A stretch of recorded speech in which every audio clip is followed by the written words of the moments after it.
అందరికీ నమస్కారం. కావ్యగానం 9 కార్యక్రమానికి ఆన్‌లైన్‌లో జూమ్ మీటింగ్‌లో వచ్చేసిన సాహితీవేత్తలకి, కవులకి, సాహిత్యాభిమానులకి, తెలుగు భాషాభిమానులందరికీ నమస్కారం. ముఖ్యంగా తెలుగు భాషా చైతన్య సమితి తరపున ఇంతటి ఒక మంచి ఒక ప్రక్రియకి, ఒక అంశానికి శ్రీకారం చుట్టిన నేనైతే ఎందుకంటే సోదరుడు మాకు అన్నదమ్ముల ముచ్చటే. మన బడే సాబ్‌కు నాకైతే ఆత్మీయత ఎంత ఆత్మీయత అంటే అన్నదమ్ముల ముచ్చటే. నేనైతే ఎప్పుడు కూడా నన్ను అన్న అంటాడు, నేను తమ్ముడు అంటా, ఒకసారి బడే అంట, ఒకసారి సాబ్ అంట, ఒకసారి తమ్ముడు అంట. ఇట్లా ఒక మంచి సోదర బంధం ఉంది. అందుకని బడే సాబ్‌కు. అలాగే జేపీకి నాకు దాదాపు ఒక 15 ఏళ్ల నుంచి జర్నీ మాది. ఆయన వనిత టీవీలో ఉన్నప్పుడు గాని, ఎన్‌టీవీలో నేను స్క్రిప్ట్ రాయడం ఇవన్నిటిలో జేపీకి డాక్టర్ జయప్రకాష్‌కి నాకు ఆత్మీయమైన బంధం. దాశరథి రంగాచార్య రచనల మీద సమగ్ర పరిశీలన చేసి అత్యంత అద్భుతమైన పీహెచ్‌డీ చేసిన సందర్భంలో కూడా అప్పుడు కలిసాము, మాట్లాడాము. ఇప్పటికి కూడా we do have good relations జేపీ. సో అందుకని ఇలాంటి ఒక మంచి ప్లాట్‌ఫార్మ్ ని క్రియేట్ చేసి సాహితీవేత్తలందరినీ ఒక్క చోటికి తీసుకొస్తున్నందుకు I would like to say my heartfelt congratulations to Jayaprakash for this wonderful initiative. బడే సాబ్‌కి మీ ఇద్దరికి కూడా. అలాగే ఈ రోజు నన్ను చాలా సంతోషపెట్టిన సందర్భం ఏంటంటే నాలేశ్వరం శంకరం గారు, మా గురువు గారు. నేను I treat him like my గురువు.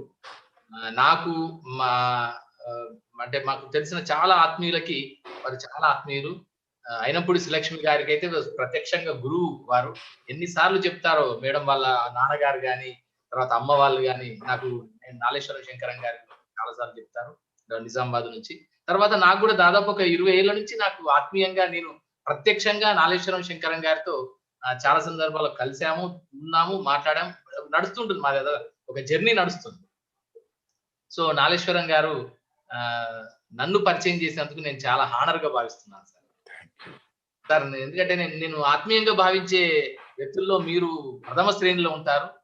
ఎప్పుడైనా అంటే డైరెక్టర్ అవ్వడం అనేది కాదు, మన మొదటి నుంచి వస్తుంది కనుక ఆత్మీయత ఇప్పటికీ ఏమీ తగ్గలేదు, అట్లాగే ఉంటది. ఆ గౌరవం కూడా అలాగే ఉంది.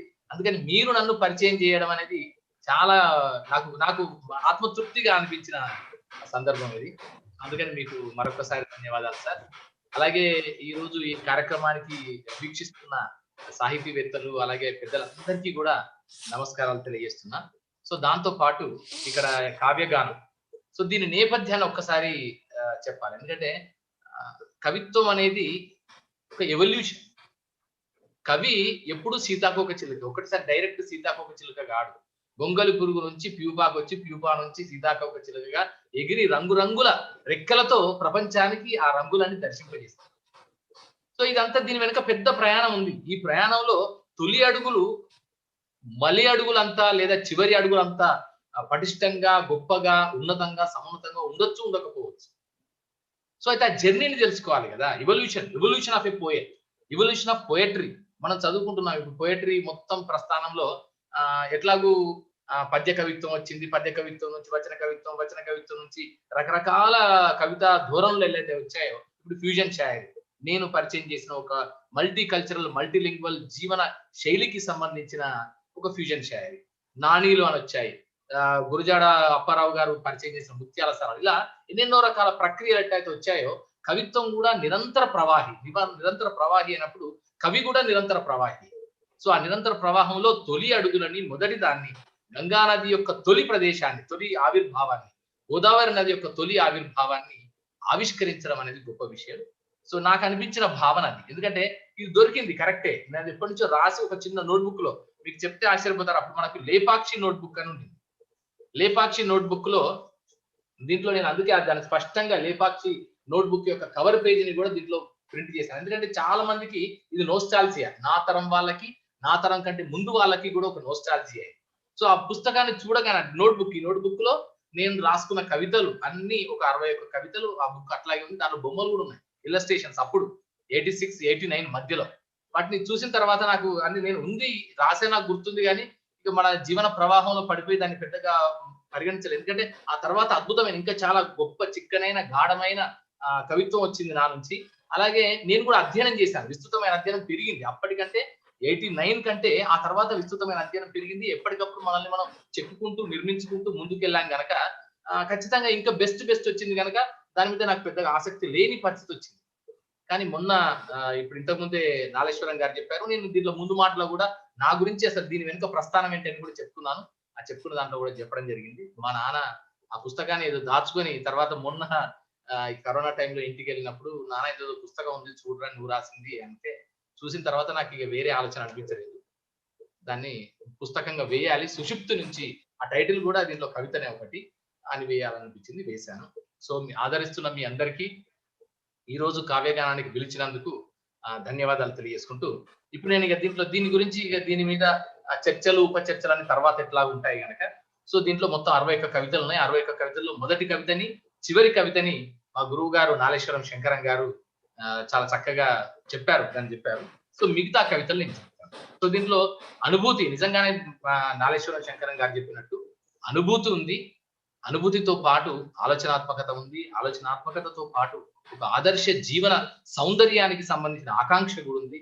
అలాగే ప్రపంచము, ప్రజలు అప్పుడుండే పరిజ్ఞానం మేరకు 89 లో నాకుండే పరిజ్ఞానం మేరకు ఏవైతే నేను అనుకున్నానో ఆ అనుకున్న అంశాలని అక్షరీకరించాను. ఇదొక సిన్సియర్ హానెస్టీ ఎఫర్ట్. సో ఎలాంటి ముసుగులు, ఎలాంటి భేషజాలు, ఎలాంటి ఏవి శశభిషలు లేని ఒక టీనేజర్ ఆలోచనల సరళి ఇదంతా. సో కాకపోతే అప్పటికే నేను కొంచెం బాగా విస్తృతమైన అధ్యయనం చేసి ఉండడం వల్ల దాంట్లో ఆ మెచ్యూరిటీ ఐడియాస్ గాని అవన్నీ గాని ఉండడం అనేది ఉంది. సో దాంట్లో ఇప్పుడు నేను కవితలు చదవబోతున్నా. కొన్ని కవితలు ఇందులోంచి చదువుతాను. సాక్షి కవిత పేరు సాక్షి. సుషుప్తి నుంచి కవితా సంకలనం నుంచి.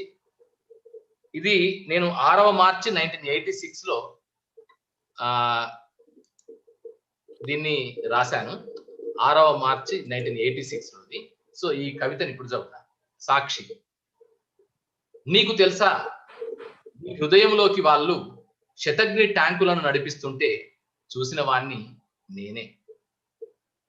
నీ ఎముకల ఆటమిక్ స్ట్రక్చర్ ని బుల్డోజర్ తో పెళ్లగిస్తుంటే చూసిన వాణ్ణి నేనే. నువ్వు ఏమీ ఆలోచించలేకుండా నీ మెదడు పారాషూట్ ని వాళ్ళు గిలటిన్ కింద నజ్జు చేసినప్పుడు చూసిన వాణ్ణి నేనే. నీ శరీరాన్ని ఫాస్ట్ ఫుడ్ లా నంచుకు తింటున్నప్పుడు చూసిన వాణ్ణి నేనే. నీ ప్రేగుల్ని వాళ్ళ చేతి కర్రలకి తొడుగులుగా చేసుకున్నప్పుడు చూసిన వాణ్ణి నేనే. నీ దేహపు తుండుగుడ్డని పిండి పీల్చి నీ రక్తాన్ని రాయల్ రిజర్వ్ తో రిజర్వ్ చేసుకుంటున్నప్పుడు చూసిన వాణ్ణి నేనే. అసలు నాకు తెలియనిదల్లా నేను చూడనిదల్లా వాళ్ళు నా గుండెల్లోనూ బయోనెట్ ని దించడాన్ని. నాకు తెలియనిదల్లా నేను చూడనిదల్లా వాళ్ళు నా గుండెల్లోనూ బయోనెట్ ని దించడాన్ని. ఇది 6వ మార్చి 1986 లో రాసిన కవిత సాక్షి అనే శీర్షిక. ఇంకొకటి ఏంటంటే కలల శవాలు. మరో కవిత కలల శవాలు. టైటిల్స్ కూడా మీరు గమనిస్తే ఆ వైచిత్ర్యం అర్థమవుతుంది. పారాడాక్సికల్ ఎక్స్ప్రెషన్ కలలు శవాలు. ఎందుకు నేస్తం కలల మేనాలో ఊహా తరంగాలలో ఆశల ఆకాశంలో ఆలోచనల సౌధాలలో భావాల జలతారు పరదాల సరదాలలో కోరికల కట్టడాలలో భవిష్యత్తు పేక మేడలలో గడుపుతావు నీ జీవితకాలం అంతా. కానీ అవన్నీ అసమానతల అడ్డుగోడలలో జీవితాల సుడిగుండాలలో నిరంకుశల లావాలో సాంఘిక దురాచారాల బీభత్సంలో దారిద్ర్యపు తుఫాన్లో వర్తమానపు సుడిగాడుపులలో భవిష్యత్తు క్షణ క్షణం అనూహ్యపు వడగాలులలో అధికారుల ఇనుప కచ్చడాల వెనుక నీ కలలు శవాలలా పడి ఉన్నాయి. ఇది 5వ జూన్ 1986 లో నేను రాసిన మరో కవిత. అలాగే అప్పుడు నేను తపస్వి అనే పెన్ నేమ్ తో రాశాను. తర్వాత ఐ అనే పెన్ నేమ్ తో ఐ అనే దాని అనడంలో అక్షరం కన్ను అని ఉంది, అలాగే నేను అనే ఉంది. ఈ 2 పెన్ నేమ్స్ తో నేను అప్పుడు కవితలు రాసేవాడిని. సో అవి మా కాలేజ్ మ్యాగజైన్ లాల్ బహదూర్ కాలేజీలో వరంగల్లో చదువుకున్నాను. కాలేజ్ మ్యాగజైన్ బహదూర్ అనే ఒక మ్యాగజైన్ ఉండింది. ఆ మ్యాగజైన్ కి 3 సంవత్సరాలు నేను ఎడిటర్ గా పనిచేశాను. అంటే degree first year, second year, final year 3 సంవత్సరాలు నేను ఎడిటర్ గా పనిచేశాను. సో దాంట్లో ఐ అనే పేరుతోనే రాసేవాడిని. సో దాంట్లో ఇప్పుడు దీంట్లో తపస్వి అనే ఇక్కడ దీంట్లో తపస్వి అనే అప్పుడు నాకు నేను పెట్టుకున్న పెన్ నేమ్ అది. ఆ పేరుతో రాసిన ఒక కవిత 10 డిసెంబర్ 1986 లో రాసిన కవిత. కవిత పేరు నిజం. నేస్తం నేడెప్పుడు నిన్న కాక మానదు. నేస్తం నేడెప్పుడు నిన్న కాక మానదు. అయినా నిన్నటి గతం కన్నా నేటి వర్తమానం కన్నా రేపటి భవిష్యత్తు పైనే మన ఆశలు ఆశయాలు అన్నీ. అంటే ఇక్కడ 3 కాలాలకు సంబంధించిన అంశాలని అప్పుడు నేను చూసిన కోణం ఇది. సో కాకపోతే భవిష్యత్తు పైన ఆశలు ఉంటాయి, ఆకాంక్షలు ఉంటాయి కనుక ఆ ఆశాభావ దృక్పథాన్ని వ్యక్తం చేస్తూ అది రాసిన కవిత. అలాగే ఒకటి అంటారు మనకు తెలుసు కదా, నన్నయ్య కాలంలో శ్రీశ్రీ పుట్టి ఉంటే ఖచ్చితంగా మహాభారతమే రాసేవాడు. శ్రీశ్రీ కాలంలో నన్నయ్య పుట్టి ఉంటే మహాప్రస్థానమే రాసేవాడు. సో అలాగే ప్రతి కవి కూడా తన తొలినాళ్ళ దశల్లో ఎంత సామాజికత ఉన్నా ఖచ్చితంగా ఒక భావుకత, ఆత్మాశ్రయత ఉండడం అనేది సహజం. సో దాంట్లోంచే ఒకలాంటి అమూర్త మూర్తిమత్వాన్ని ఆరాధించే ఒక గుణం కూడా వస్తుంది. సహజంగా ఉండేది అది సహజమైంది. దానికి ఒక నిర్దిష్టమైన రూపము ఆకారము అక్కర్లేదు. ఒక ఆకాంక్ష అంతే. ఆ ఆకాంక్షలోంచి వచ్చిన ఒక ప్రేమ కవిత. దీంట్లో చాలా ఉన్నాయి ప్రేమ కవితలు. సో ప్రేమ అనేది వ్యక్తి పేరుతో మనకు కవిత్వంలో పర్సానిఫికేషన్ ఉంటుంది కానీ, సాల్యుటేషన్ ఉంటుంది కానీ, అది వ్యక్తికి సంబంధించింది అయి ఉండొచ్చు, అవ్వకపోనువచ్చు. వ్యక్తికి మాత్రమే పరిమితం కావాలని రూల్ కూడా ఏం లేదు. అది ఒక యూనివర్సల్ ఫెనామినా. నువ్వు అని సంబోధించడం అనేది, అతడు లేదా వాడు అని సంబోధించడం అనేది కవిత్వంలో ఒక యూనివర్సల్ ఫెనామినాగా చూస్తాం తప్ప ఒక వ్యక్తికో లేదా ఒక అంశానికో పరిమితం చేసి మనం చూడం. సో అలాంటి ఒక యూనివర్సల్ థాట్ తో రాసిన ఒక కవిత భావుకుడు. ఇది 21 మార్చి 1987 లో రాయడం జరిగింది. ప్రియతమా, లాస్యానికే భాష్యం చెప్పిన నీ పెదవులు, శృతి లయలను గతులుగా జతలు చేసి నీటిలలో శిలలను మైమరిపించే నీ వాలుకనులు, దివ్య భవ్య సవ్య నవ్యమైన నీ ముఖార విందము, సప్త స్వరాలను గుప్తంగా దాచుకొని ఆప్తంగా చాటుతున్న నీ కుండలాలు, ఘంటారావాన్ని శంకునాదాన్ని పలికిస్తున్న నీ కంఠము నాలోని భావుకుడిని తట్టి లేపింది, నన్ను స్పందింపజేసింది. నాలోని ఈ స్పందన చందనం లాంటి కుందనపు బొమ్మలై వందనములు చేసేది నీకే. స్పందన, చందనం, కుందనం, వందనం. నాలోని ఈ స్పందన చందనం లాంటి కుందనపు బొమ్మలై వందనములు చేసేది నీకే. నా మనస్సులోని సొగసును, ప్రేమ సరస్సును సమసిపోకుండా చేసింది నీవే నీవే. ఇది భావుకుడు అనే శీర్షికతో ఉన్న కవిత. అలాగే ఇంకో కవిత శిథిల ఆశలు.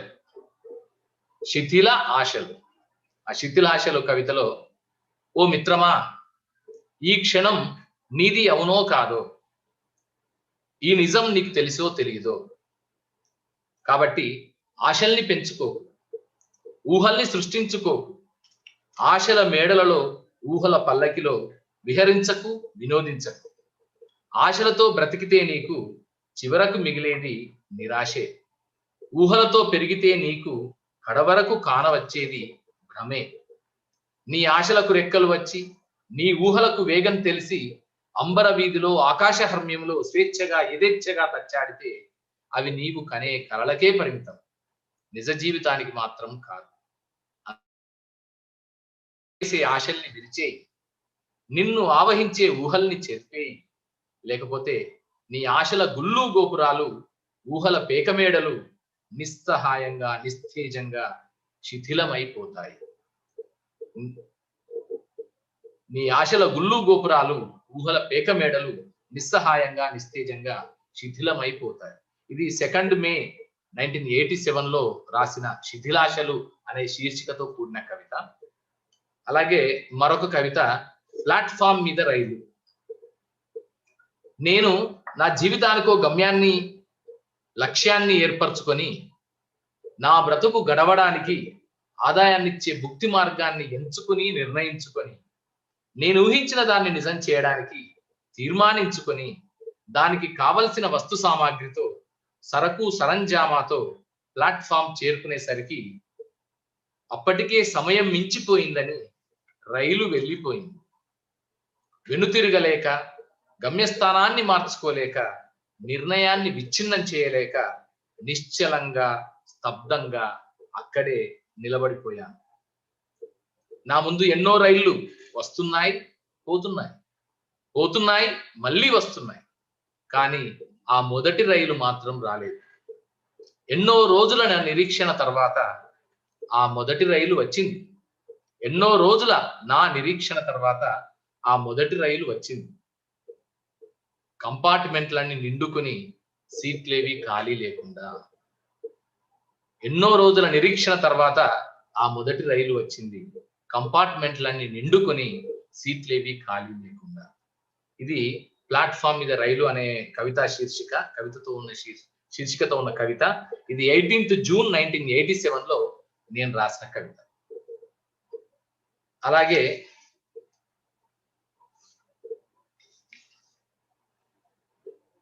ఏమని రాయమంటావు అనేది ఒక కవిత. ఇది 28వ December 1987 లో రాసిన కవిత. ఏమని రాయమంటావు? ఏమని రాయమంటావు? ఇంతకు ముందు మల్లెల సౌందర్యాన్ని, గులాబీల సౌరభాన్ని నీ తలపుల తలుపుల నుండి చూసి రాశాను. కానీ ఇప్పుడు అందరంత ఎత్తుకెదిగిపోయిన మల్లెల గురించి, గులాబీల వెనుక ఉన్న గుర్ల గురించి రాయమంటావా? ఇది ఒక కవిత.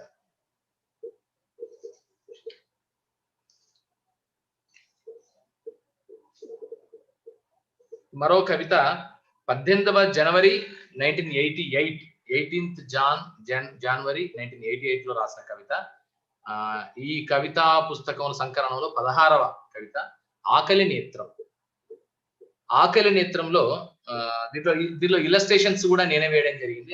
అప్పట్లో నాకున్న పరిజ్ఞానం మీద దీంట్లో కవర్ పేజ్ తో సహా దీంట్లో ఉండే ఇల్లస్ట్రేషన్స్ గానీ, బొమ్మలు గానీ అన్ని నేనే వేశాను. సో దాంట్లో ఆకలి నేత్రం. ప్రపంచంలోని దైన్యాన్నంతా తనవిగా చేసుకున్న ముడతలు పడ్డ శరీరం, సమకాలీన అస్తవ్యస్త వ్యవస్థల బయల్పడిన ఎముకలు, ఉదాసీన వైఖరిని అవలంబించే వ్యక్తుల రక్త మాంసాలు లేని ఎముకల గూడు, ఎటువంటి పరిస్థితికైనా చెలించని నిశ్చల నిష్ఠూర సమాజంలా భూమికి అతుక్కుపోయి గడుసుబారిన కాళ్ళు, కన్నీళ్లను చిందించడానికి సైతం శక్తి లేని నిస్సత్తువ ఆవరించిన కళ్ళు ఎటో చూస్తున్నాయి. శూన్యంలోకేమో. అతనికి ఎదురుగా ఏదీ కనిపించడం లేదు. బంధాలు, బాంధవ్యాలు, మమతానురాగాలు, ప్రేమలు ఏవీ కనిపించవు. ఎందుకంటే అతను చూసేది నేత్రాలతోనూ కాదు, అంతఃనేత్రాలతోనూ కాదు. పెద్ద పేగు నుండి మొదలై అనంతంగా, అవిశ్రాంతంగా, నిర్విరామంగా కొన నాలుక వరకు క్షణానికి రెట్టింపవుతున్న ఆకలి నేత్రాల నుంచి, పేదరికపు కడగండ్ల కండ్ల నుంచి. అంతే. ఇది ఆకలి నేత్రం అనే కవిత 18th January 1988 లో రాసిన కవిత. సో ఇప్పుడు ఇంకా చాలా మంది దాంట్లో నాకు మిత్రులు, బంధువులు కూడా ఉన్నారు. సో దాసరి జనార్దన్ మామగారు కూడా ఇక్కడ కనిపిస్తున్నారు. వారికి కూడా నమస్కారం మామగారు. అలాగే రాధాకృష్ణ గారు, తర్వాత జగన్నాథాచార్య గారు, వడ్డేపల్లి మల్లేశం గారు, ఇంకా చాలా మంది ఉన్నారు. వారందరికీ కూడా ఇక్కడ ఈ జూమ్ మీటింగ్ లోకి విచ్చేసినందుకు వారందరికీ ధన్యవాదాలు. కనుకుంట్ల వెంకట్ గారు, అయ్యల ప్రసాద్ గారు, అలాగే మధుసూదన్ రెడ్డి గారు, జోగు కృష్ణయ్య గారు, శ్రీనివాస్ చక్రవర్తుల తెలుగువారు, చక్రవర్తుల శ్రీనివాస్ గారు ఎలా ఉన్నారు? సో వారికి, అలాగే శ్రీనివాసరావు గారికి, మిగతా పెద్దలందరికీ నమస్సులు తెలియజేస్తాం. అట్లాగే మా బ్రదర్ రవీంద్ర సూరి నామాల చాలా అద్భుతమైన సమీక్ష రాశారు. చాలా ఈ పుస్తకాన్ని చదివి చాలా స్పందించి చక్కని సమీక్షలు కూడా రాశాడు. డైరెక్టర్, అద్భుతమైన డైరెక్టర్. ఇంకా రేపు రాబోయే కాలంలో మంచి సినిమాలని తీయగలిగిన అద్భుతమైన క్రియేటివిటీ, టాలెంట్ తన సొంతం రవీంద్ర సూరిది. సో వారికి కూడా ధన్యవాదాలు. అలాగే సీతాలక్ష్మి గారికి, కోరెడ్డి రంగయ్య గారికి, మల్లెల అంజలయ్య గౌడ్ గారు సార్ తెలంగాణ పద్య వైభవంలో దుమ్ము రేపుతున్నారు సార్. చాలా అద్భుతంగా చేస్తున్నారు పద్యాలు. అటు దూరవేటి గారి రచనలు, మీ సహకారము, అలాగే మీ గానము అవన్నీ కూడా చాలా బాగున్నాయి. నేను రెగ్యులర్ గా ఫాలో అవుతున్నాను. Very wonderful sir. అలాగే స్నేహిత వారికి, అలాగే విజయ గారికి, చెల్లెలు విజయలక్ష్మి నారా, నువ్వారా నాన్న? Yeah nice, good. నువ్వు కూడా వచ్చావు, చూశాను నేను. Felt very happy. అలాగే శ్రీనివాసులు గారు, ఉపేందర్ గారు, గొర్రెపాటి శ్రీను గారు, ఇక మిగతా శ్రావణి గారు, మిగతా పెద్దలందరికీ, అందరికీ సాహితీవేత్తలందరికీ, అభిమానులందరికీ ధన్యవాదాలు తెలియజేసుకుంటున్నా. అలాగే ఇప్పుడు మరో కవిత అర్ధరాత్రి. ఈ అర్ధరాత్రి అన్న కవిత 14th February 1988. నిజానికి చెప్పాలంటే అప్పటికి ఇంకా 14th February అంటే వాలంటైన్స్ డే అనేది ఇంకా రాని టైం. ఇప్పుడు మనకి ఇప్పుడు 14th February అంటే మనకు ఇమ్మీడియట్ గుర్తొచ్చేది వాలంటైన్స్ డే అనే. కానీ అది లేని టైంలో రాసిన కవిత ఇది అర్ధరాత్రి. ఈ అర్ధరాత్రి అనే కవితలో నిశ్శబ్ద నిషీదిలో ఒంటరి పయనం, ఎక్కడికో అగమ్య గోచరం, నా చుట్టూ పరుచుకుని విచ్చుకున్న స్తబ్దతల కాటుక కళ్ళతో కటిక చీకటి, నన్ను అష్టదిక్కుల నుండి దిగ్బంధం చేస్తున్నది, ఎంత దూరం పయనించినా కొసకంటా చేరుకోలేని వృధా ప్రయాసం, నేనెంత దూరం చేరుకున్నానని వెనక్కి తిరిగి చూస్తే అంతా చీకటి, నేనెక్కడికి చేరుకోలేదన్నట్టుగా. నేనెంత దూరం చేరుకున్నానని వెనక్కి తిరిగి చూస్తే అంతా చీకటి, నేనెక్కడికి చేరుకోలేదన్నట్టుగా. ఇది అర్ధరాత్రి అనే కవిత శీర్షికలోని నా కవిత. అలాగే మరో కవిత సామాన్యుడు. అరచేతుల అరలలో, ముళ్ళ పాదాల జైలులో, కద్దరు లాల్చీల గోడలలో, కాకి నిక్కర్ల పహరాలో, సఫారీ సూట్లలోని వలయంలో, ఆఫీసు ఫైళ్లలోని వ్యూహాలలో, అధికారం త్రాళ్లతో దోపిడీల ముళ్ళ పొదలలో అణచబడుతూ త్రుంచబడుతూ నా శరీరంలోని ఒక్కొక్క అంగాన్ని వారి దోపిడీల శరపరంపలకు బలి చేస్తూ వారి ఆకలికి నేను ఎరగా ఉండి నా జీవితానికి తెరదించుతున్నాను. కట్టడానికి జానెడు గుడ్డ కూడా లేని, తినడానికి బువ్వ కూడా దొరకని, ఎముకలు తేలిన నా నగ్న శరీరాన్ని ఇంకా ఏదో మిగిలిందన్నట్లుగా ఆ దోపిడీల ఆకలి కళ్ళు ఆబగా చూస్తున్నాయి. వారి చూపుల గుణపాలు నా ఒక్కో అవయవాన్ని అచేతనావస్థలోకి, నిశ్చల స్థితిలోకి తీసుకెళ్తున్నాయి. వారి చూపుల అగ్ని కణాల బుగబుగలకి బగబగలకి తాళలేక తట్టుకోలేక ఓడింపబడినట్లుగా, ఓడిపోయినట్లుగా చివికిపోయి చిరుగులు పట్టిన దేహాన్ని శాశ్వత సుషుప్తిలోకి తీసుకెళ్తున్నాను. ఇది సామాన్యుడు అనే కవిత శీర్షికలోని కవిత. ఇది 22nd February 1988లో నేను రాయడం జరిగింది. తర్వాత ఇంకొకటి ఏంటంటే నెక్స్ట్ నిశ్శబ్ద సంగీతం. ఇది ఒక అనుభూతితో కూడిన కవిత, నిశ్శబ్ద సంగీతం. ఇది 2nd March 1988లో నేను రాశాను. దీంట్లో నీ హృదయ గౌహరపు ద్వారబంధాలను, ఇక్కడ గహ్వరం అంటే అప్పట్లో కొంచెం ఈ ప్రాచీన కవిత్వము ఇవన్నీ చదివేది కనుక గుహ అనే దానికి గహ్వరం అనేది కూడా ఒకటి అర్థం ఉండింది. అప్పుడు ఆ పదం తెలుసు కనుక గహ్వరం అని అప్పుడు అది అట్లాగే వాడడం జరిగింది. సో నీ హృదయ గహ్వరపు ద్వారబంధాలను బలవంతంగానైనా తెరిచి అందులో నా రూపం కోసం కళ్ళను ఇంతింత చేసుకొని చూసిన చిక్కని చీకటి, నిశ్శబ్దత, స్తబ్దత ఆవరించి ఉన్నాయి. ఇది 2nd March 1988లో రాసింది. తర్వాత ఆలాపన అనే కవితలో నా కలల వాకిళ్లలో, కన్నీటి బిందువుల ప్రతిబింబంలో, ఒంటరితనంలో నీ తోడు కోసం నిరీక్షిస్తాను. పెన్ను పాలీలో, గలం నాదంలో నీ జత కోసం ఆలాపిస్తాను. హృదయ సౌధంలో, ఆలోచనల దొంతరలలో, ఏకాంత జీవన పయనంలో నీ రూపం కోసం అన్వేషిస్తాను. ఇది ఆలాపన కవిత శీర్షిక. 2nd March 1988లో రాసింది. అలాగే కాలికి నేలకి మధ్య, ఇది ఒక కవితా శీర్షిక. ఇది 8th April 1988లో రాయడం జరిగింది. కవిత ఇలా ఉంటుంది. కలల లోగిల్ల కను కొలుకు చివరల, ఊహల ఊయలలో, ఆలోచనల సెలయేళ్ల ఉరుకుల పరుగుల పరవళ్లలో, జ్ఞాపకాల పేక మేడలలో, స్మృతుల సౌధాలలో, నీ వలపుల తలపులలో ఊగిసలాడే నేను వాస్తవంలో నీ కాలి కింది నేలకి మధ్య ఊపిరి పీల్చుకోలేని స్తబ్దతలో కొట్టుమిట్టాడుతున్నాను.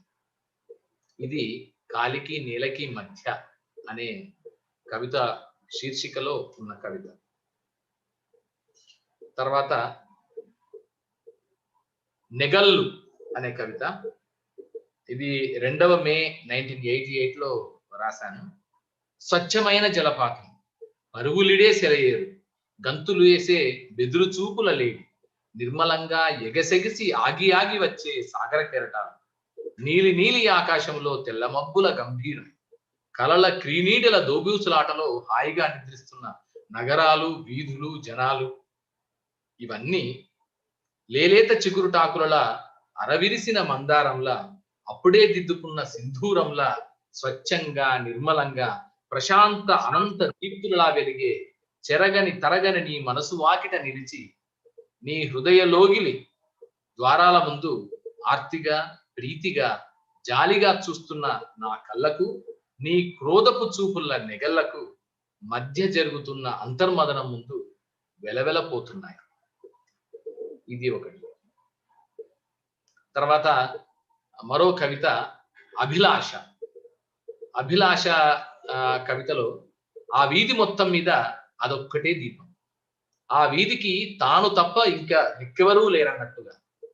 ఆ దీపం సకల కాలాల్లోనూ, అంటే మండుటెండలో మంచుముత్యంలా, వర్షపు టేరులలో తాటాకు రెల్లులా, శీతాకాలపు ఎముకలు కొరికే చలిలో భోగి మంటల, జీవన దాతల, విధాతల ఆ ఒక్క మనిషికే ఆశ్రయం ఇస్తుంది.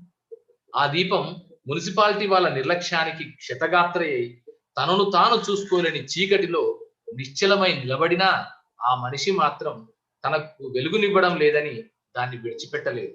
ఎందుకంటే అతనికి అంధకారంలో అంధుడిలా బ్రతకడంలోనే అతని 23 గ్రీష్మాలు గడిచిపోయాయి. ఆ మనిషికి ఆ దీపం కింద పడుకోవడం అంటే తల్లి గర్భంలో తల మోకాళ్ళ వరకు ముడుచుకొని నిద్రిస్తున్నంత భద్రతాభావంగా, ప్రేయసి ఒడిలో కబుర్లాడుతున్నంత థ్రిల్లింగ్ గా, స్నేహితుడి ఓదార్పులో సేదదీరుతున్నంత రిలాక్సింగ్ గా ఫీల్ అవుతాడు. ఆ దీపం అంటే ఆ మనిషికి చెప్పలేనంత ఇష్టం. ఎందుకంటే ఈ లోకం మీద ఉన్న కసిని, కోపాన్ని, ఆవేశాన్ని, ఆక్రోశాన్ని దాని ముందు ఎంత వెలిగెక్కినా, ఎంత వెళ్ళగక్కినా అతని స్థితికి సంతాప సూచకంగా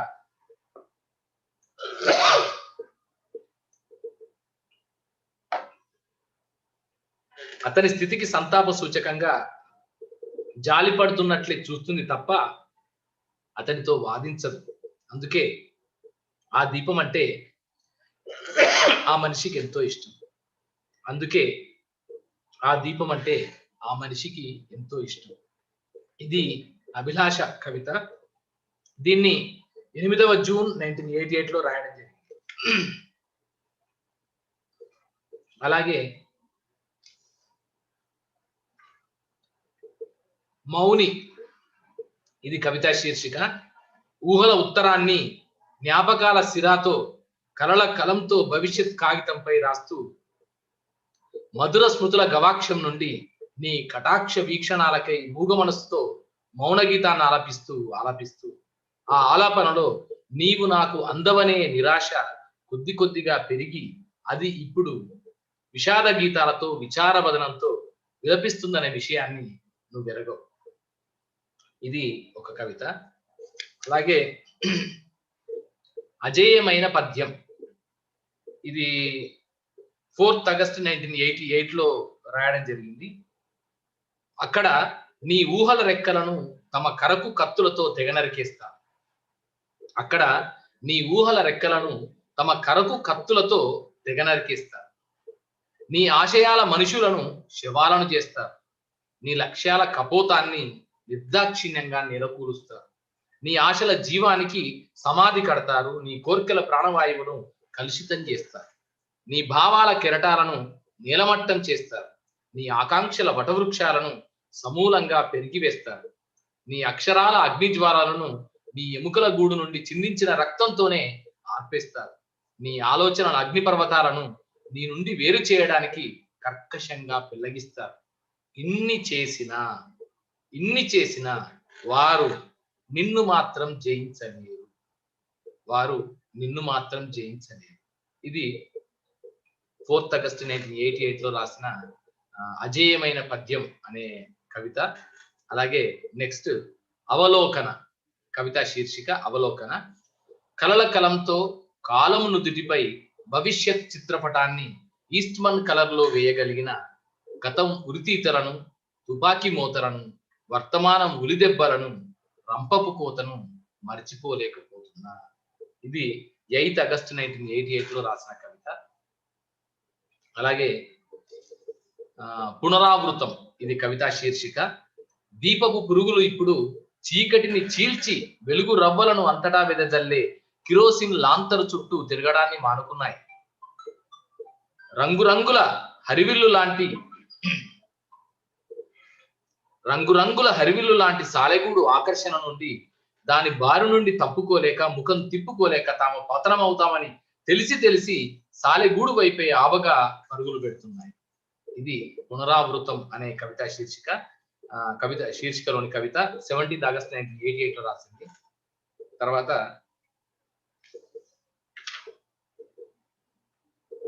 తిరోగమనం కవిత పేరు, కవితా శీర్షిక తిరోగమనం.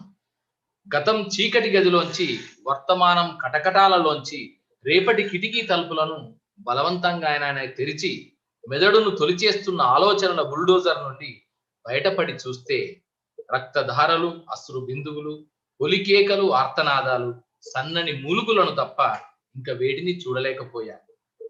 నేను ఊహించుకున్న ఉటోపియాకి, వాస్తవ జీవితాలకి జరిగిన స్టార్ వార్ లో డైనోసార్ కాలి కింద పడి నలిగిన జీవిలా అయిన నేను ఊహల కిటికీ కవాటాలను నిరాశల బోల్టుతో శాశ్వతంగా బిగించాను. ఊహల కిటికీ కవాటాలను నిరాశల బోల్టుతో శాశ్వతంగా బిగించారు. ఇది 22 సెప్టెంబర్ 1988 రాసిన తిరోగమనం అనే శీర్షిక గల కవిత. తర్వాత ఇంకొక కవిత పునర్జన్మ. కళ్ళు తెరిచి నీకు నాకు మధ్య ఉన్న అతకని అగాధాన్ని చూసి భరించలేక కళ్ళు మూసుకుని నీవు అందమనే నిరాశల వడగాలులను ఆశల ఊయలలో కూర్చుని ఎదుర్కొంటూ నా కనురెప్పల వెనకన ఉన్న ఊహాలోకాలలో నీ రూపాన్ని ప్రతిష్ఠించుకొని నీ చిరునవ్వుల జల్లులలో తడుస్తూ నీ మాటల సుగంధాలను ఆస్వాదిస్తూ నీ చూపుల పరిమళాలకు పరవశిస్తూ నాదైన లోకంలో ఇంతకాలం విహరించిన నీవు మాటిస్తే నీ పిలుపుల సంజీవినితో నిరాశల సమాధిని బద్దలు కొట్టి నీకోసం మళ్ళీ జన్మిస్తా. ఇది 23 సెప్టెంబర్ 1988లో రాసిన కవిత పునర్జన్మ. అలాగే వైరాగ్య రాగం ఇది మరో కవిత. వైరాగ్యం ఎందుకనో నాకు మాత్రమేం తెలుసు, క్షణం గడిచినా క్షణం కరిగినా సమయం విరిగి నేల మీద ఊడిపడిన వైరాగ్యమే. మొన్న వాళ్ళొచ్చారు, మౌనంగా వెళ్ళిపోయారు. నువ్వొచ్చావు, నన్ను ఇదో ఇక్కడ ఈ వైరాగ్య తీరానికి విసిరేసి విసురుగా వెళ్ళిపోయావు. అప్పటి నుంచి ఎవ్వరూ నాకు మిగల్లేదు. భాగహారంలో శేషం సున్నాల శూన్యమై నేనొక్కన్నే మిగిలా. నన్నంటుకుని వెంటాడుతో వేధిస్తో బాధిస్తో నువ్వు ప్రసాదించిన వైరాగ్యం మాత్రం నాతోనే ఉంది. నిశ్శబ్ద జీవనంలో నక్కబులల, స్తబ్ద గమనంలో ఫ్యాక్టరీ సైరన్ మోతల, నైరాశ్యపు కడలలో ఉప్పనెల, క్షణంలో వచ్చి గంటలో మాయమైన అది జీవితాంతం నాలో లీనమై మ్లానంగా మౌనంగా అరుస్తూనే ఉంటుంది. ఇప్పుడు నాకిది బాగానే ఉంది. వైరాగ్యం అంచుల వెంట నడవడం బాగానే ఉంది. అప్పుడే వైరాగ్యం కొసల్ని దాటేసి తిరిగి గాబరాగా దానికి చేరువైనప్పుడు మాత్రం ఇంకా బాగుంటుంది. ఇప్పుడు నాకిది బాగానే ఉంది. వైరాగ్యం అంచుల వెంట నడవడం బాగానే ఉంది. అప్పుడే వైరాగ్యం కొసల్ని దాటేసి తిరిగి గాబరాగా దానికి చేరువైనప్పుడు మాత్రం ఇంకా బాగుంటుంది. ఇది వైరాగ్య రాగం అనే కవిత. తర్వాత అరూపం కవితా శీర్షిక అరూపం. నీ గ్లిజరిన్ కన్నీళ్లలో ఆర్ద్రతని, నీ ప్లాస్టిక్ పూల పరిమళంలో ప్రాణవాయువుని, నీటిలోని ప్రతిబింబంలో నీ హృదయ సౌందర్యాన్ని, పాస్పోర్ట్ సైజ్ ఫోటోలో నీ పూర్తి రూపాన్ని వెతుక్కునే నేను నీ హృదయంలో నా రూపాన్ని మాత్రం కనుక్కోలేకపోతున్నా. ఇది 29 అక్టోబర్ 1988లో రాసిన కవిత.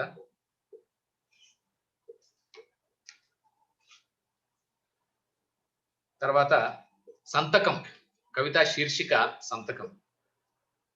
నీ చిరునవ్వు తెరలుగా నా హృదయాన్ని ఇటువైపు నుండి స్పర్శించి శ్మశాన నిశ్శబ్దంలో సంగీతాలను పలికించింది. నీ చూపులు నాలోని నైరాశ్యాన్ని ఒక్కసారిగా తుడిచిపెట్టి కొత్త ఆశల మొగ్గలు తొడిగేలా చేశాయి.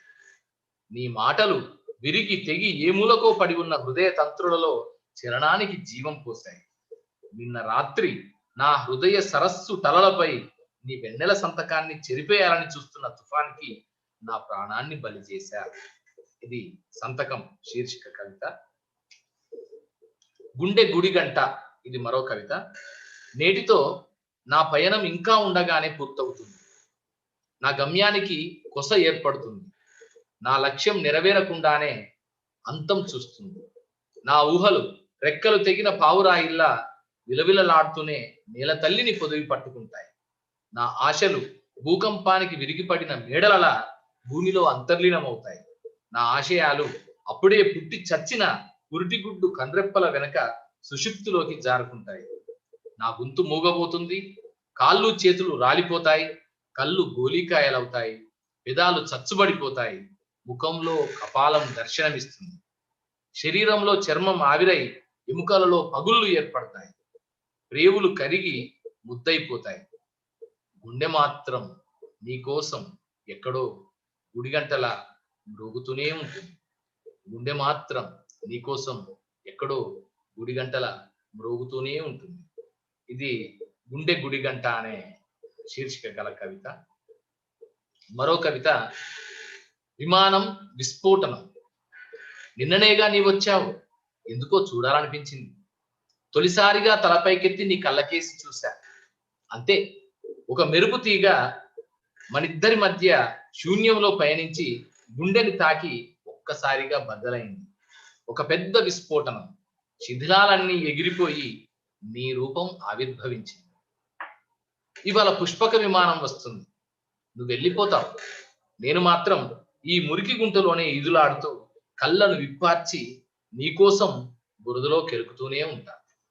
ఇది విమానం విస్ఫోటనం అనే శీర్షిక గల కవిత.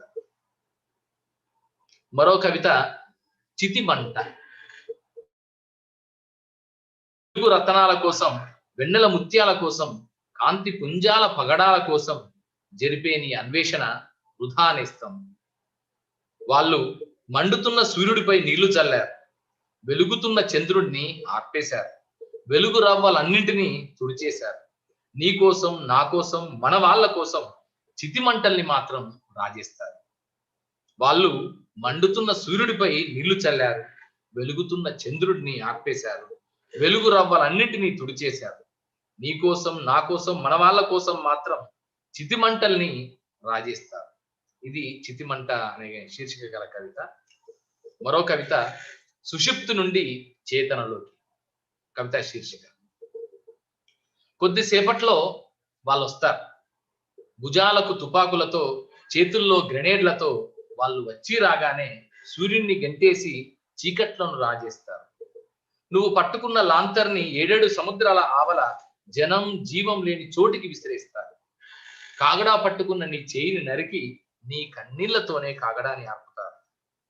ఇంకొద్దిసేపట్లో తుపాకులు నోళ్లు తెరుస్తాయి. గ్రెనేడ్లు ఒళ్ళు విరుచుకుంటాయి. నువ్వు నేను అందరము నెలకూలతాం. నువ్వు నేను అందరము నెలకూలుతాం. సరిగ్గా అప్పుడే మన గుండెలు మండటాన్ని నేర్చుకుంటాయి. రేపటి నీ వాళ్ళని మండిస్తాయి. అప్పుడు సూర్యునితో పనుండదు. నీవాడు నావాడు ప్రతి ఒక్కడు సూర్యుడై ప్రపంచాన్నే జయిస్తాడు. ఇది సుషుప్తి నుంచి చేతనలోకి అనే కవిత. మరొకటి రక్త స్పర్శ. ఈ నేలపై సైనికుల ఇనుప బూట్లు చేసిన దంతక్షతాలు ఇంకా చెరిగిపోలేదు. ఈ నేలపై సైనికుల ఇనుప బూట్లు చేసిన దంతక్షతాలు ఇంకా చెరిగిపోలేదు. ఈ గాలిపై వాళ్ళ తుపాకులు చేసిన రాసలీలలు ఇంకా చెదిరిపోలేదు. ఈ సాగరంపై వాళ్ళ కవాతు బాపతు గుర్తులు ఇంకా విరిగిపోలేదు. ఈ ప్రజలపై వాళ్ళ చేతులు చేసిన సైనిక విన్యాసం బాపతు జ్ఞాపకాలు ఇంకా కరిగిపోలేదు. అప్పుడెప్పుడో వాళ్ళు తీసిన గుంటలలో మనం నింపిన కన్నీళ్లు ఇంకా ఇంకిపోనే లేదు. అయినా దాని తడి మన ఇనుప చేతులకి తగరడం లేదు. వాళ్ళు తీసిన కాల్వలలో రక్తం ఇంకా పారుతూనే ఉంది. కానీ ఆ రక్త స్పర్శ మాత్రం మనకు తెలియడం లేదు. అప్పుడెప్పుడో వాళ్ళు తీసిన గుంటలలో మనం నింపిన కన్నీళ్లు ఇంకా ఇంకిపోనే లేదు. అయినా దాని తడి మన ఇనుప చేతులకి తగలడం లేదు. వాళ్ళు తీసిన కాలువలలో రక్తం ఇంకా పారుతూనే ఉంది. కానీ ఆ రక్త స్పర్శ మాత్రం మనకు తెలియడం లేదు. ఇది 1989 ఫిబ్రవరి 20th రోజు నేను రాసిన కవిత. అలాగే మరొక కవిత ఏంటంటే సైనిక కవాతు. కవాతు జరుగుతోంది. నువ్వు, నేను అందరం అందులో ఉన్నాం తెలుసా? కవాతు కవాతుకి మధ్య నిశ్శబ్దం విరుచుకు పడుతుంది. నిర్లిప్తత అలుముకుంటుంది. అడుగు అడుగుకి మధ్య స్తబ్దత ఆక్రమిస్తుంది. నాలో నిట్టూర్పు, నీలో ఏవగింపు, వాడికేమో బాధ. అందరిలోనూ వేదన రగులుకుంటోంది. అయిష్టత పేరుకుంటోంది. సరిగ్గా ఆ సమయంలోనే ఒక్క ఘీంకరింపు, ఒక్క గర్జన, ఒక్క పులికేక జనరల్ నోటి నుండి అటెన్షన్. ఇది సైనిక కవాతు శీర్షికతో ఉన్న కవిత. అలాగే ఇప్పుడు ఈ మిగతా వాళ్ళు కూడా చాలా, ప్రసాద్ అయ్యల గారు, తర్వాత కలయి కవిత గారు, మిగతా శ్రీనివాసరావు గారు, మిగతా అందరికీ నమస్కారాలు. చాలా మంది చౌకి రాజేంద్ర గారు, దాలినాయుడు కిలపర్తి గారు, అండ్ నూజేటి రవీంద్రనాథ్ గారు, శ్రీనివాస్ గారు, ఇంకా చాలా మంది ఉన్నారు. శ్రీకాంత్ బింగి గారు, డాక్టర్ బల్లూరి, ఉపేందర్, రాజ్యలక్ష్మి గారు, సంతోష్ శర్మ గారు, అలాగే నరసింహాచారి గారు, మిగతా వారందరికీ మరొకసారి, డాక్టర్ ఎడ్ల కల్లేష్ గారు, సో వారందరికీ కూడా నమస్సులు తెలియజేస్తూ, మళ్ళీ మరొక కవిత ఏంటంటే ద్వేష గీతం. నేను నీలోకి వంగినప్పుడు భూమిలోకి కుంచుకుపోతావు. నేను నీలోకి వంగినప్పుడు భూమిలోకి కుంచుకుపోతావు. నేను నీలో మెరిసినప్పుడు కోపంగా చీకటి పాతాళంలోకి జారతావు.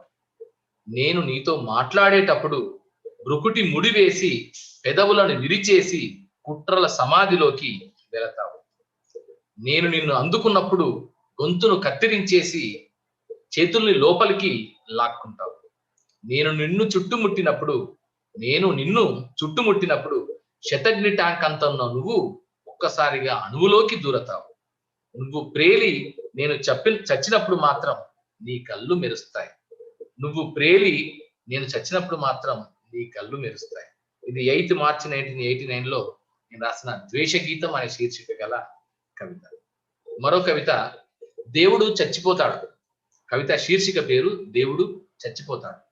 వాళ్ళు చెమురు పోసి వత్తివేసి వెలిగించిన దేవుడి కృత్రిమ దీపం జనం విజ్ఞానపు సుడిగారులో కొడిగట్టుకొని కొట్టుకుపోతుంది. జనం విజ్ఞానపు సుడిగారులో కొడిగట్టుకొని కొట్టుకుపోతుంది. ఇది 1989 22nd March లో రాసిన కవిత దేవుడు చచ్చిపోతాడు. ఆ తర్వాత మరో కవిత జాతర. చీకటి పర్వతం మీద రాయి దేవుడు వెలిశాడు. చీకటి పర్వతం మీద రాయి దేవుడు వెలిశాడు. ఇప్పుడు కాదు, ఎప్పుడో. కాకపోతే డెల్టాల నుండి బీడు భూములలోకి జనం విరుచుకు పడుతున్నది మాత్రం ఇప్పుడే. డెల్టాల నుండి బీడు భూములలోకి జనం విరుచుకు పడుతున్నది మాత్రం ఇప్పుడే. ఇది 22nd March 1989లో నేను రాసిన కవిత జాతర, కవిత శీర్షిక. ఇక్కడ నేనొక్కన్నే, ఇది కవితా శీర్షిక. ఇక్కడ నేనొక్కన్నే గది 4 గోడలలో ఉండి తలుపులకి బోల్ట్ వేసి కిటికీలను బిగించి అద్దాలకు కట్టెన్లను దించేసి చాపపై ముడుచుకొని కూర్చుంటా. సరిగ్గా అప్పుడు నువ్వు గుర్తొస్తావు. ఒక్క చిన్న చిరునవ్వు విసురుతావు. నేను చాపపై నుండి నెమలి సింహాసనం పైకి మారతాను. క్షణంలో ప్రపంచమంతా నా గదిలో నిక్షిప్తమవుతుంది. గదిలో సూర్యుడు పడమర నుండి ఉదయిస్తాడు. చుక్కలు నీ చూపులలోంచి పైకప్పుకి అతుక్కుపోతాయి. చెట్లు నీ పరికిణీలోంచి విడివడి షెల్ఫులలో దాక్కుంటాయి. మేఘాలు నీ జడమలలోంచి పరుగిడి హ్యాంగర్ కి వేలాడతాయి. నువ్వు వెళ్ళిపోతూ నీ చిరునవ్వుని వెనక్కి తీసుకుంటావు. నువ్వు తెచ్చినవన్నీ నీతోటే కదిలిపోతాయి. నువ్వు వెళ్ళిపోతూ నీ చిరునవ్వుని వెనక్కి తీసుకుంటావు. నువ్వు తెచ్చినవన్నీ నీతోటే కదిలిపోతాయి. మళ్ళీ చుట్టూ గోడలతో చాపపై నేనొక్కన్నే. మళ్ళీ చుట్టూ గోడలతో చాపపై నేనొక్కన్నే. ఇది 2nd April 1989లో నేను రాసిన ఇక్కడ నేనొక్కనే అనే శీర్షిక గల కవిత. ఆ తర్వాత దిగంతం, కవితా శీర్షిక దిగంతం. పాతాళంలో సమాధిలో నేనుంటే దిక్సూచితో నువ్వొస్తావు. సముద్ర గర్భంలో తపస్సు చేస్తుంటే సబ్మరైన్ లో నువ్వొస్తావు. ఆకాశంలో ధ్యానంలో ఉంటే సూపర్ సానిక్ లో నువ్వొస్తావు. గెలాక్సీలో జపం చేస్తుంటే ఫ్లయింగ్ సాసర్ లో నువ్వొస్తావు. గుప్పెడు గుండెలోకి నేను ముడుచుకుపోతే ఆక్సిజన్ తో నువ్వొస్తావు. పోనీ అని నేను కళ్ళు తెరిచి నీ దగ్గరకు వస్తేనేమో దిగంతాలలోకి అదృశ్యమవుతావు. పోనీ అని నేను కళ్ళు తెరిచి నీ దగ్గరకు వస్తేనేమో దిగంతాలలోకి అదృశ్యమవుతావు. ఇది దిగంతం అనే శీర్షిక గల కవిత. మరో కవిత నిన్ను నువ్వు కోల్పోయిన క్షణం. ఇది 59వ కవిత. సిరీస్ ఈ ఆర్డర్ లో 59వ కవిత. నిన్ను నువ్వు కోల్పోయిన క్షణం. నువ్వు ఆకాశాన్ని అమ్మేశావు. నువ్వు ఆకాశాన్ని అమ్మేశావు. భూమిని కుదువబెట్టావు. గాలిని మళ్లించావు. ధూళిని అణిచావు. మంటలపై నీళ్లు చల్లావు. నీళ్ళని ఒక్క చుక్క లేకుండా తోడేశావు. అడవి తల్లిని దిగంతాలకి తరిమావు. మెదడుని తొలిచేసి కపాలాన్ని డొల్లచేసిన, ఆలోచనల చేయిని తెగ్గోసిన, కత్తులు కొడవళ్ళు పలుగు పారలను తుప్పు పట్టించేసి నేలలో పాతేసిన, నిజం మెడని నరికేసిన, న్యాయం గొంతు నులిమేసిన, మీ అస్తిత్వాన్ని అస్థికరని చితిలో వేసి భస్మం చేసిన, దమనులన్నింటినీ త్రుంచేసి రక్తపు చినుకులను నువ్వు వర్షించిన, మృత్యుకు నిన్ను నువ్వు కసిగా అర్పించుకున్నా నాకేమీ అనిపించలేదు. మృత్యువుకు నిన్ను నువ్వు కసిగా అర్పించుకున్నా నాకేమీ అనిపించలేదు. కానీ నీ గుండెని కోసి వాళ్ళ చేతికి ఇచ్చావు చూసావు. కానీ నీ గుండెని కోసి వాళ్ళ చేతికి ఇచ్చావు చూసావు. అప్పుడు నాకు బాధేసింది. ఇది నిన్ను నువ్వు కోల్పోయిన క్షణం అనే శీర్షిక గల కవిత. ఇది 13th ఏప్రిల్ 1989 లో రాసింది. తర్వాత ఈ పుస్తకంలో ఈ రోజు నేను చెప్పబోతున్న కవితల్లో మరొక కవిత. అలాగే ఇవన్నీ కూడా ఏంటంటే ఇది హానెస్ట్ ఎఫర్ట్స్ అప్పుడు రాసిన కవితలు. సో వీటిని నా స్వహస్తాలతో నేను ఏదైతే అంటే అక్షరాలు స్వదస్తూరితో రాసింది. అందుకే ఇది కూడా ఒక ప్రయోగంలో భావించాను. ఈ పుస్తకంలో నేను ఇది వేయడం వెనుక కూడా ఫస్ట్ ఏమనుకున్నా అంటే దీన్ని వీలుంటే డిటిపికి ఇచ్చి డిటిపిలో చేయిద్దాం అనుకున్నా. డిటిపిలో మళ్ళీ అనిపించింది డిటిపిలో చేయడం కంటే స్వహస్తాలతో ఇప్పుడు మనం మర్చిపోయాం. లెటర్ ప్రెస్ వచ్చినప్పటి నుంచి అంటే 1930s 40s 50s లో లెటర్ ప్రెస్ అంటే చిన్న అక్షరాలు కూర్చివేసే ప్రెస్ వచ్చినప్పటి నుంచి ఇప్పటి వరకు కూడా మనం ప్రెస్ మీద ఆధారపడి వేస్తున్నాం. మధ్యలో పోయట్రీ స్టడీ సర్కిల్ వాళ్ళు తర్వాత ఇతరులు కూడా చాలా మంది కవుల యొక్క స్వదస్తూరితో కూడిన కవితలతో పుస్తకాన్ని వేశారు. సో నాకనిపించి సుధామ గారు కూడా చాలా కవితా సంకలనాలకి స్వహస్తాలతో రాసిన అందమైన అక్షరాల హరివిల్లుని దానికి అందించి వారు కూడా వేశారు. సో నాకు అనిపించింది ఏంటంటే ఇది యాజ్ ఇట్ ఈజ్ గా వేద్దాం. ఇప్పుడుండే నాలెడ్జ్ కానీ ఇప్పుడుండే అంశాలు కానీ ఏవి పరిగణలోకి తీసుకోకుండా మొత్తం ఇప్పుడుండే ప్రతి దాన్ని మనం దీనిలోకి తీసుకుందాం, యాజ్ ఇట్ ఈజ్ గా ప్రజెంట్ చేద్దాం అనే ఆలోచనతో ఈ కవితల్ని వేయడం జరిగింది. ఇది చివరి కవిత. ఒక్క నిమిషం మీరు వింటారని ఆశిస్తాను. సూర్యుడిని రాజేస్తూ వాళ్ళు చీకట్లను కొనసాగిస్తూ మనం అక్కడ మన వాళ్ళందరూ తాము సమిధలై సూర్యుని చితిని మండిస్తున్నారు. చీకట్లను పాతాళంలో భూస్థాపితం చేయాలని చూస్తున్నారు. చీకటి దయ్యాన్ని సుషుప్తులోకి పంపడానికి నెగళ్లను రగిలిస్తున్నారు. రక్తాన్ని నెయ్యిగా సూర్యుడి హోమగుండంలో కుమ్మరిస్తున్నారు.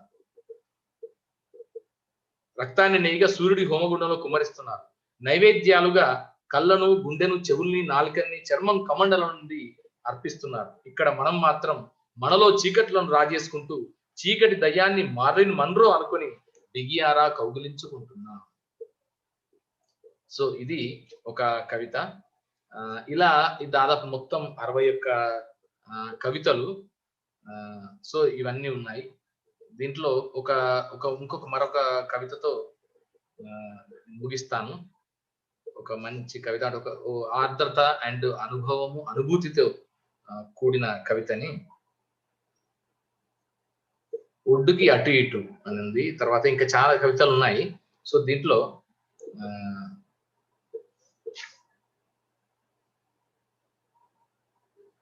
దీంట్లో ఇంకొక కవిత ఏంటంటే, నీ చూపుల మెరుగులో చూస్తున్న నేను నీ మాటల వర్షంలో ఆ! హృదయ చిత్రం అనే ఒక కవిత. ఈ హృదయ చిత్రం అనే కవిత అంటే ఒక అనుభూతితో కూడింది. నా హృదయం సంబంధించిన అంశం. ఇది 1988లో రాసింది. నీ చూపులలో మెరుపులను, నీ మాటలలో ఉరుములను మాత్రమే చూసిన నేను, నేడు నీ మాటల వర్షంలో, నీ చూపుల పొగమంచును నిలువెల్లా కప్పుకొని, ఉరకలేసే మనసుతో ఉప్పొంగే హృదయంతో, నన్ను నేనే మరిచిపోయి, నా హృదయ కాన్వాస్‌పై ప్రేమ, అభిమానం, అనురాగం, ఆప్యాయతల రంగులతో నీ రూపానికి జీవం పోస్తున్నా. నన్ను నేనే మరిచిపోయి, నా హృదయ కాన్వాస్‌పై ప్రేమ, అభిమానం, అనురాగం, ఆప్యాయతల రంగులతో నీ రూపానికి జీవం పోస్తున్నా. సో, ఇవి ఆహ్, ఈ 'సుషుప్తి నుంచి' అనే కవితా సంకలనంలోని కొన్ని ఎంపిక చేసిన కవితల్ని ఇప్పుడు మీ అందరి ముందు నేను కావ్యగానం చేశాను.